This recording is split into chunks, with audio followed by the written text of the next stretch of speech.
Kelak setelah Soeharto berkuasa, merekalah yang merekayasa undang-undang penanaman modal asing, yang justru lebih menguntungkan negara-negara kapitalis.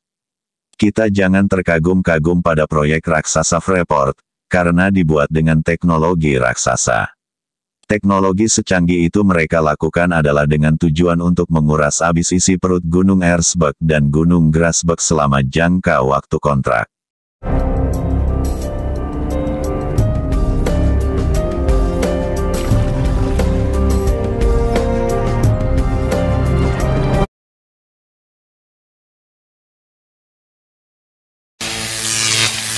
Siapapun yang pertama kali menyaksikan proyek PT Freeport di Tambagapura, Papua, pasti akan menggelengkan kepala. Apalagi, orang Indonesia umumnya punya ingatan pendek. Wah, kita tidak mampu membangun proyek raksasa itu. Padahal, proyek raksasa itu dibuat guna memindahkan isi 2 gunung dalam masa kontrak untuk pemurnian di luar Indonesia. Dengan begitu, kita kehilangan kontrol atas mineral-mineral ikutan dan Freeport bisa memperoleh semua itu secara gratis. Akibatnya, kekayaan negeri ini terkuras habis, sementara bangsa Amerika Serikat menikmati devisa terbesar dari tambang di negeri kita. Sejak Perang Dingin, Amerika Serikat terus-menerus mengobok-obok Indonesia, agar kekayaan itu tidak jatuh ke pihak lain. Maka, Amerika Serikat senantiasa berusaha ikut campur dalam politik dalam negeri Indonesia agar tetap menguasai Freeport. Presiden AS, John F. Kennedy tewas terbunuh di Dallas ketika kampanye pemilihan presiden untuk kedua kalinya, tanggal 22 November tahun 1963.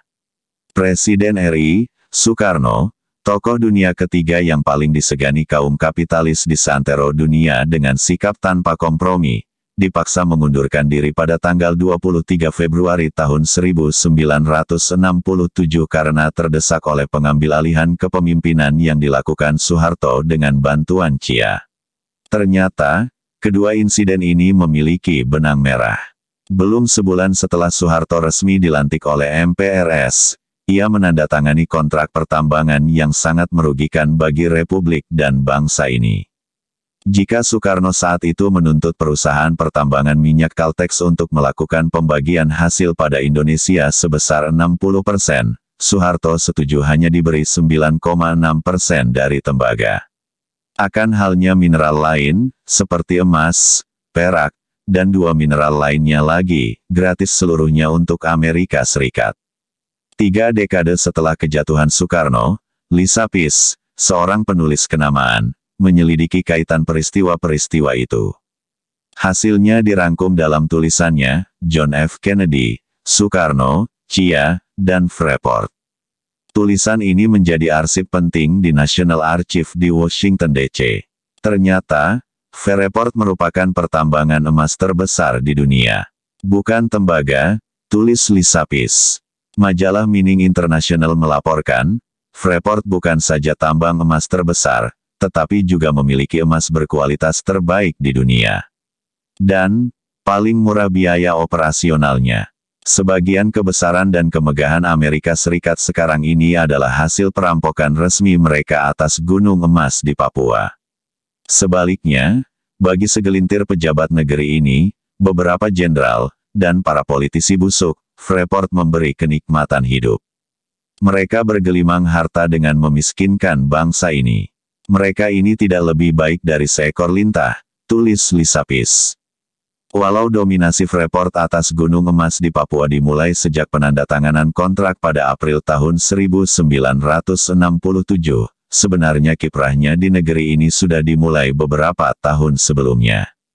Dalam penelitiannya, Lisa Peace mendapatkan temuan bahwa Freeport Sulphur, demikian nama perusahaan itu awalnya, nyaris bangkrut berkeping-keping ketika terjadi pergantian kekuasaan di Kuba pada tahun 1959. Ketika itu, Fidel Castro berhasil menghancurkan rezim diktator Batista. Castro menasionalisasi seluruh perusahaan asing di negeri itu. Freeport Sulphur yang baru saja hendak melakukan pengapalan nikel produksi perdananya di sana terkena imbasnya. Ketegangan pun terjadi. Menurut Lisa Peace, berkali-kali Freeport Sulphur merencanakan upaya pembunuhan terhadap Castro, namun berkali-kali pula mereka menemui kegagalan. Di tengah situasi yang penuh ketidakpastian itu, pada Agustus tahun 1959, Forbes Wilson yang menjabat sebagai Direktur Freeport Sulphur melakukan pertemuan dengan Direktur Pelaksana East Borneo Company, Jan van Gruisen. Dalam pertemuan itu, Gruisen bercerita, dirinya menemukan sebuah laporan penelitian atas Gunung Erzberg, Gunung Tembaga, di Irian Barat yang ditulis Jean-Jacques Dozy pada tahun 1936. Dozy bersama Colin melakukan ekspedisi ke puncak Gunung Chartens pada tanggal 20 November tahun 1936. Keduanya mengumpulkan contoh batu-batuan, yang oleh geolog Dr. C. Souten dikatakan mengandung emas dan tembaga. Namun, laporan itu lama terlupakan. Karena, Eropa dilanda Perang Dunia II. Perhatian Eropa terpusat pada keselamatan diri masing-masing. Laporan itu bahkan sudah dianggap tidak berguna dan tersimpan selama bertahun-tahun begitu saja di Perpustakaan Nasional Belanda. Ternyata, Van Gruisen tertarik dengan laporan penelitian yang sudah berdebu itu. Ia pun membaca dengan seksama. Dengan berapi-api, Van Gruisen bercerita kepada pemimpin Freeport Sulphur bahwa kandungan biji tembaga yang ada di seantero tubuh Gunung Erzberg itu terhampar di atas permukaan tanah. Mineral itu tidak tersembunyi di dalam tanah. Mendengar itu, Wilson sangat antusias dan segera melakukan perjalanan ke Irian Barat yang ketika itu masih dikuasai Belanda, untuk mengecek kebenaran cerita tersebut. Di dalam benaknya, jika isi laporan itu benar perusahaannya akan bisa bangkit kembali dan selamat dari kebangkrutannya di Kuba setelah diusir Castro. Selama beberapa bulan, Forbes Wilson dan Devlin melakukan survei dengan cermat atas Gunung Erzberg dan juga wilayah sekitarnya. Inilah harta karun terbesar yang untuk memperolehnya tidak perlu menyelam lagi, karena semua harta karun itu terhampar di permukaan tanah, tulis Forbes dalam bukunya, The Conquest of Copper Mountain. Dilihat dari udara, tanah di sekujur gunung tersebut berkilauan ditimpa sinar matahari. Wilson juga mendapatkan temuan yang nyaris membuat dirinya gila. Selain biji tembaga, gunung tersebut ternyata juga dipenuhi biji emas dan perak. Menurut Wilson, seharusnya gunung tersebut diberi nama Gold Mountain atau Gunung Emas, bukan Gunung Tembaga. Sebagai seorang ahli pertambangan, Wilson memperkirakan Freeport akan untung besar dan dalam waktu 3 tahun sudah kembali modal. Pemimpin Freeport Sulphur pun bergerak cepat. Pada tanggal 1 Februari tahun 1960, Freeport Sulphur menekan kerjasama dengan East Borneo Company untuk mengeksplorasi gunung tersebut. Kendati begitu, lagi-lagi Freeport Sulphur mengalami kenyataan yang hampir sama dengan yang dialaminya di Kuba. Perubahan eskalasi politik atas tanah Irian Barat Tengah mengancam hubungan Indonesia dengan Belanda. Situasi politik memanas. Soekarno, yang sahabat Castro, bahkan mulai menerjunkan pasukannya di Irian Barat. Tadinya, Wilson ingin meminta bantuan pada Presiden Amerika Serikat John F. Kennedy agar mendinginkan Irian Barat. Namun, ironisnya, John F. Kennedy malah cenderung mendukung Soekarno. John F. Kennedy mengancam Belanda akan menghentikan bantuan Marshall Plan jika ngotot mempertahankan Irian Barat. Belanda yang saat itu memerlukan dana segar untuk membangun kembali negerinya dari puing-puing kehancuran akibat Perang Dunia II terpaksa mundur dari Irian Barat. Ketika itu sepertinya Belanda tidak tahu Gunung Erzberg sesungguhnya mengandung banyak emas, bukan tembaga. Lain halnya jika Belanda mengetahui fakta sesungguhnya bahwa nilai bantuan Marshall Plan yang mereka terima dari Amerika Serikat tidak ada apa-apanya dibanding nilai emas yang ada di gunung tersebut. Belanda pun mundur dari Irian Barat. Ini menyebabkan perjanjian kerjasama dengan East Borneo Company mentah kembali. Para pemimpin Freeport jelas marah besar, apalagi mendengar Kennedy akan menyiapkan paket bantuan ekonomi kepada Indonesia sebesar $11 juta, dengan melibatkan IMF dan Bank Dunia. Semua ini jelas harus dihentikan. Segalanya berubah 180 derajat ketika Presiden Amerika Serikat John F. Kennedy tewas tertembak pada tanggal 22 November tahun 1963. Banyak kalangan menyatakan penembakan Kennedy merupakan sebuah konspirasi besar kepentingan kaum globalis yang hendak mempertahankan hegemoninya atas kebijakan politik di Amerika Serikat. Presiden Amerika Serikat Lyndon B. Johnson yang menggantikan Kennedy.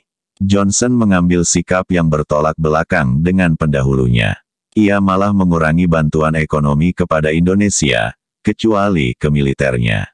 Salah seorang tokoh di belakang keberhasilan Johnson, termasuk dalam kampanye pemilihan Presiden Amerika Serikat 1964, adalah Augustus C. Long, seorang anggota direksi Freeport.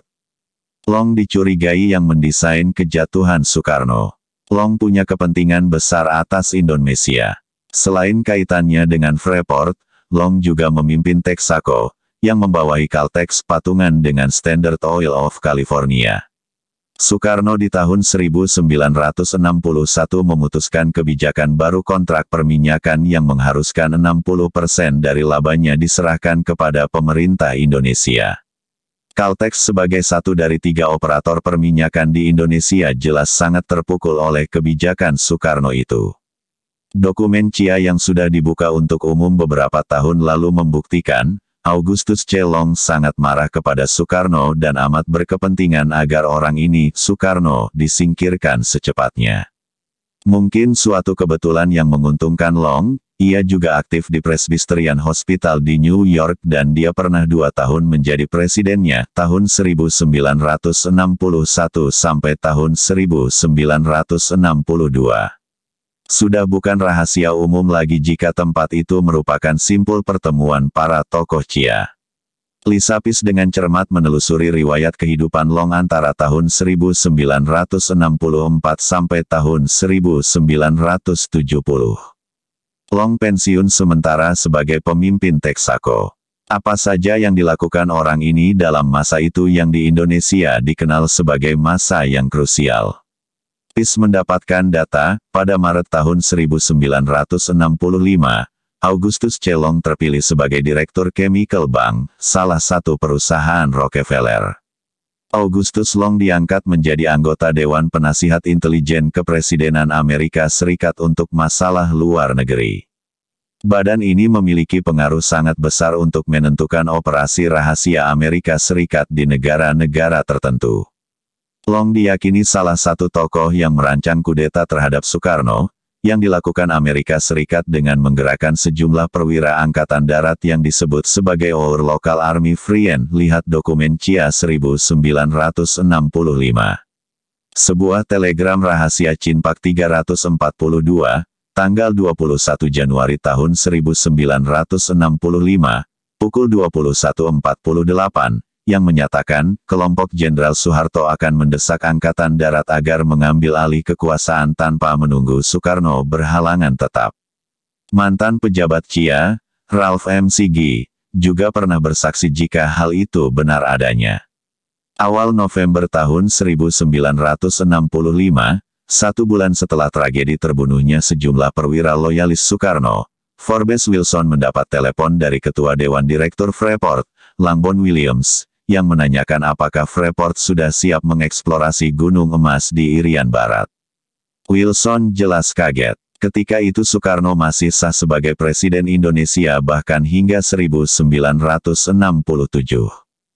Lalu, dari mana Williams yakin gunung emas di Irian Barat akan jatuh ke tangan Freeport? Lisapis mendapatkan jawabannya. Para petinggi Freeport ternyata sudah punya kontak dengan tokoh penting di dalam lingkaran elite Indonesia. Mereka adalah Menteri Pertambangan dan Perminyakan Ibnu Sutowo dan Julius Tahidja, mantan perwira Kenil. Soeharto sendiri adalah mantan sersan Kenil. Tahidja berperan sebagai penghubung antara Ibnu Sutowo dengan Freeport. Ibnu Sutowo sendiri sangat berpengaruh di dalam Angkatan Darat, karena dialah yang menutup seluruh anggaran operasional mereka. Sebab itulah, ketika Undang-Undang Nomor 1/1967 tentang penanaman modal asing (PMA), yang draftnya dirancang di Jenewa, Swiss dan didiktekan Rockefeller, disahkan tahun 1967, perusahaan asing pertama yang kontraknya ditandatangani Jenderal Soeharto adalah menyerahkan Freeport menguras emas di Papua. Inilah kali pertama kontrak pertambangan yang baru dibuat. Jika di zaman pemerintahan Presiden Soekarno kontrak-kontrak dengan perusahaan asing selalu menguntungkan Indonesia, kontrak-kontrak seperti itu malah merugikan Indonesia sejak Soeharto berkuasa. Untuk membangun konstruksi pertambangan emasnya itu, Freeport menggandeng Bechtel, perusahaan Amerika Serikat yang banyak memperkerjakan pentolan Chia. Direktur Chia, John M. Cohn, memiliki saham Bechtel, sedangkan mantan Direktur Chia Richard Helms bekerja sebagai konsultan internasional di tahun 1978 pada perusahaan itu. Barulah di tahun 1980, Freeport menggandeng MC Moran milik James, Jim Bob, Moffett dan menjadi perusahaan raksasa dunia dengan laba lebih dari 1,5 miliar dolar per tahun. Tahun 1996, seorang eksekutif Freeport MC Moran, George Amaley, menulis sebuah buku berjudul Grasberg setebal 384 halaman dan memaparkan bahwa tambang emas di Irian Barat itu memiliki deposit terbesar di dunia, sedangkan untuk biji tembaganya menempati urutan ketiga terbesar di dunia. Maley menulis, data tahun 1995 menunjukkan, di areal ini tersimpan cadangan biji tembaga senilai 40,3 miliar dolar dan masih akan menguntungkan 45 tahun ke depan. Ironisnya, Maley dengan bangga juga menulis bahwa biaya produksi tambang emas dan tembaga terbesar di dunia yang ada di Irian Barat itu merupakan yang termurah di dunia.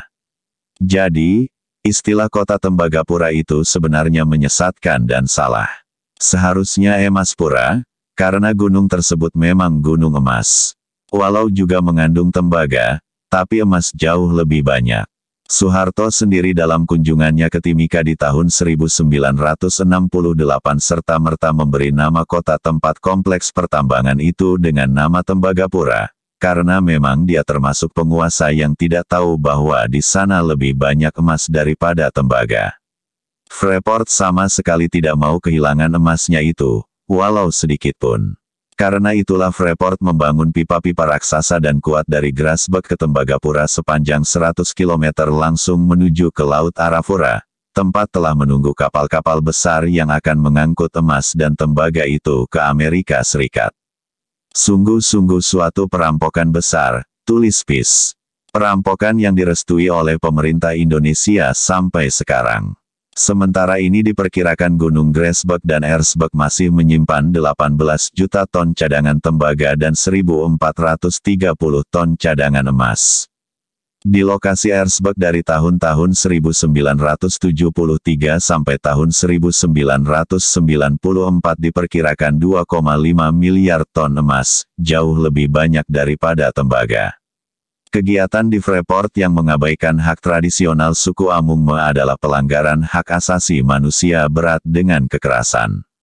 Pada tahun 1971, mereka dipindahkan ke lembah-lembah tanpa menghormati hak atas tanah leluhur mereka dan juga hutan yang menyediakan binatang perburuan bagi suku itu.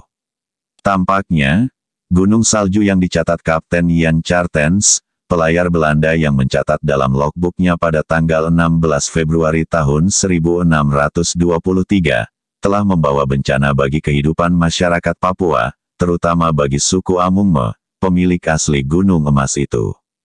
Setiap hari mereka menyaksikan dengan mata kepala sendiri dengan sorot mata yang mengandung dendam kapal-kapal mengangkut tanah yang dikeruk dari perut Ibu Pertiwi, ibu bumi mereka, sebanyak 700.000 ton yang mengandung sedikitnya 225.000 ton biji emas. Menurut mitologi, tanah Amungme adalah jelmaan dari ibu leluhur mereka. Hanyalah suku Amungme yang bisa merasakan betapa perihnya tubuh sang ibu leluhur itu diluluhlantakkan. Sepanjang hari dalam deru mobil proyek, mereka senantiasa mendengar ada tangisan ibu Amungme. Bung Karno pernah mengatakan, biarkan kekayaan itu tertanam dalam perut Ibu Pertiwi sampai anak-anaknya sendiri mampu menggalinya.